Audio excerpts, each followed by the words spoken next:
morning, everyone. We are the Group 2, and our topic is about post-Freudian theory.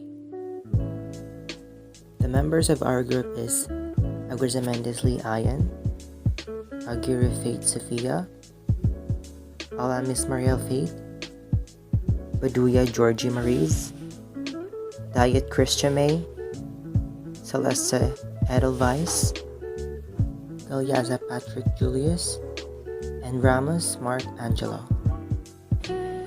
Behaviorism is that learning consists of a change in behavior due to the acquisition, reinforcement, and application of associations between stimuli from their environment and observable responses of the individual.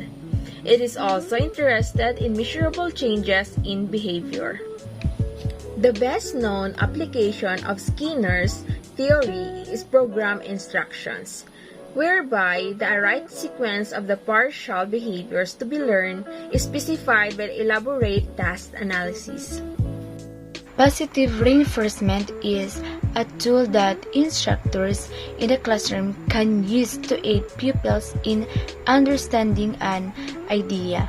So, as a direct result of the behaviorism theory, students who receive positive reinforcement are more likely to remember material in the future. The quote that we choose is, "The more you know yourself, the more patience you have for what you see in others." And you don't have to accept what people do, but understand what leads them to do it. And the stance this leads to is to forgive even though you still oppose. And in our opinion, it means that when you look at yourself and see all the imperfections within you, you empathy others for their flaws too, because you know that nobody's perfect. You are the expert of your own being. You are in charge of your thoughts and you are your own personality. Independence and self-awareness are also linked to confidence. By knowing who you are and what you stand for in life can help you to give you a strong sense of self-confidence. Erikson's childhood. On June 15, 1902 in Frankfurt, Germany, Erikson was born. Before marrying a doctor, Dr. Theodor Homberger, Erick's young Jewish mother, Carla Abrahamsen, raised Erick on her own for a while. Erikson was not told for many years that Homberger was not his biological father. When Erikson did discover the truth, he was left feeling uncertain about his true identity. The commonly held belief was that his mother and father had divorced before he was born.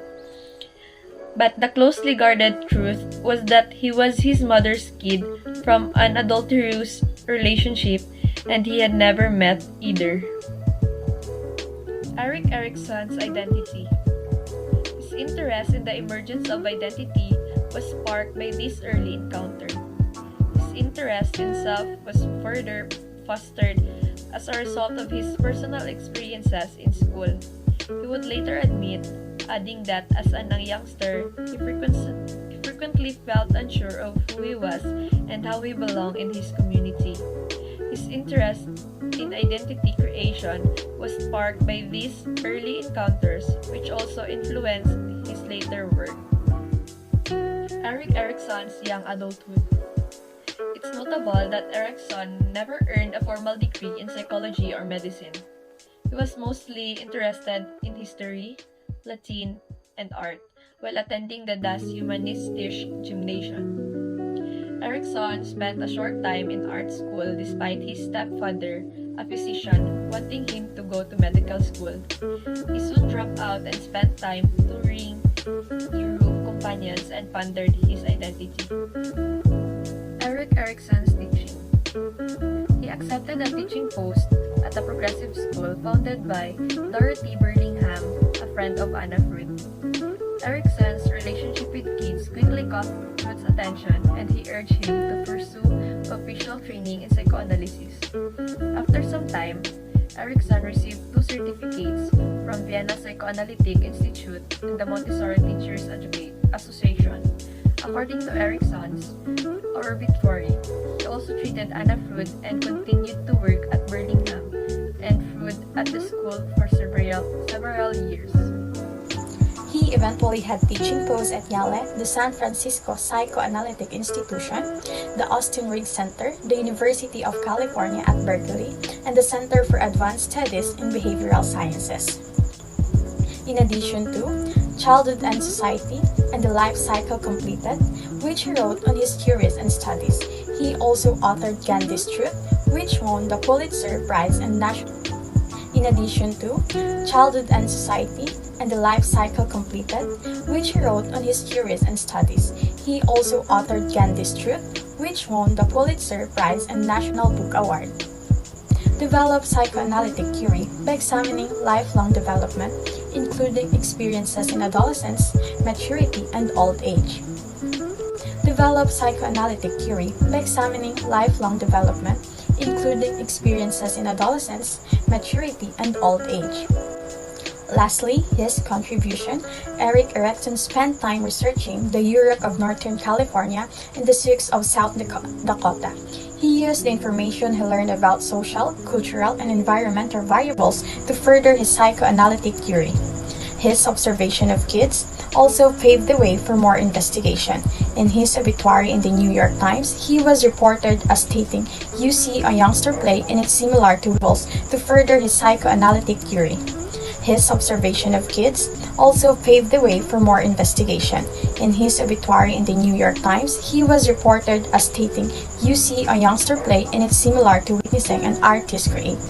For in play, a child expresses things without speaking a word." Erikson states that personality develops in a predetermined order through 8 stages of psychosocial development, from infancy to adulthood. During each stage, the person experiences a psychosocial crisis which would have a positive or negative outcome for personality development. There are many factors that may influence child personality development. Teachers and parents are the major contributor among them. So, child's personality first develops at home. Therefore, parents has an important role to perform in order to raise their child to be a better individual. For example, when we were young, our parents taught us to be diligent in our studies. So as we grow older, we still apply that they inculcated since we were young. So as for teachers, they also influence the child personality development in the sense that it is an educator's role to aid in the development of his or her students' personalities. Children always look up on their teachers and take their opinion as truth. The expectations that a teacher's project onto their students affect their self-esteem and confidence. So, for instance, when students has a good relationship with their teacher, they become more confident to share their opinions and ideas in class discussion. As a learner, what my parents and teachers did for my development was giving their guidance, love, and support. The child's first mentor is his or her parents, and the second is the teacher. Both have a significant impact and responsibility in shaping a child's personality. Support and cooperativeness from parents towards teacher helps a lot to connect, understand, and work towards the learner. When parents and teachers understand and collaborate, remarkable positive change can occur in the child. The next one is, they always give their encouraging words as my comfort and inspiration. Parents can help their children learn by encouraging and motivating them. Good parental support encourages children to be positive, healthy, and lifelong learners. Our teachers, on the other hand, shape the child to be responsible and independent learner. As the child grows and gains mastery of various skills, the teacher becomes a true guide in nurturing his interest or her interest and learning to help him or her become more independent. To summarize our presentation, behaviorism or the behavioral learning theory is a popular concept that focuses on how students learn. This learning theory states that the behaviors are learned from the environment and says that innate or inherited factors have a very little influence on a behavior. A common example of behaviorism is a positive reinforcement. And Erikson maintains that personality develops in a predetermined order through an 8th stage of psychosocial development from infancy to adulthood. And during each stage, the person experiences a psychosocial crisis which could have a positive or negative outcome for personality development.